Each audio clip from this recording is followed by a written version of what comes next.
Hi, this is Charlie Turnbull. We are talking about the submakes of hard cheeses, the submakes in the MPM model, the Academy Cheese Level 2, when we start breaking down the make into subcategories.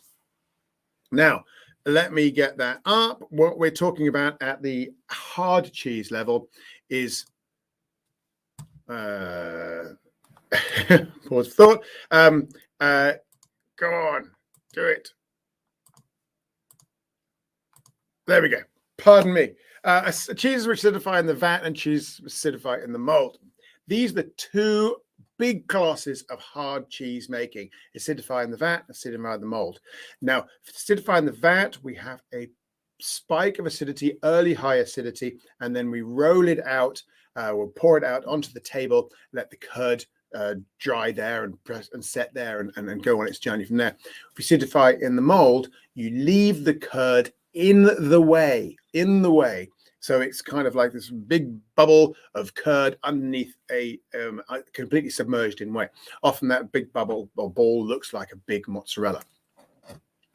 Now, obviously, such a big difference needs to be referenced, and the typical outcome that we are looking at on this kind of thing is that with the higher acidity of the acidify in vat, we lose some of the bonds between the casein micelles. Not as many as with the crumbly make, which we've just covered. We get them with the hard make. So let's have a look at one. That is a red Leicester. Okay, Spark and Hoe, made by David Clark. And I'm just going to break a bit off there. Oh, let's get rid of him. We don't need him. Right. Okay. So it's got a sort of crumbly texture. Can you see that? But it's nothing like as crumbly as our Caerphilly here. Oh, Caerphilly, see, that's really soft and barely structured at all. You know, that's just breaks off and becomes fluffy, really. Well, it just retains a sort of vaguely rock-like structure.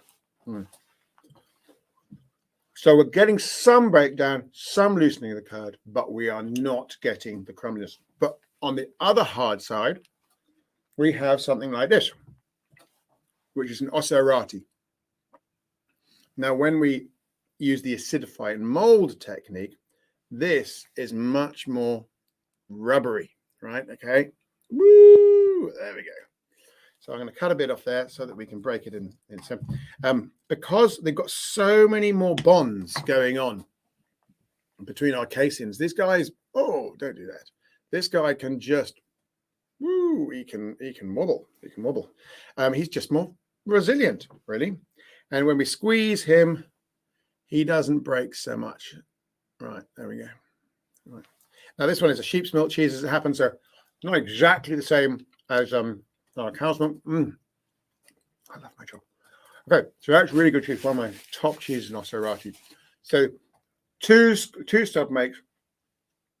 Acidify in vat, higher acidity, slightly more crumbly in texture, can be firm like a cheddar though. In the acidify and mold, we get the Osserati styles where the curd is more flexible because it's got more stronger bonds going on there. It's like one more continuous piece of cheese. And can often feel a bit softer than the cheddar styles because it's more pliable. It doesn't mind being often a bit less pressed.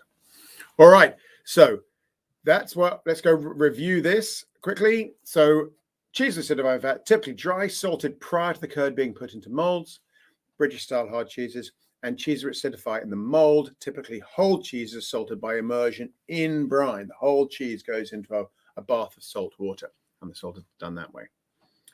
All right, then I will see you in a few minutes when we start talking about the submakes of hard cooked cheeses.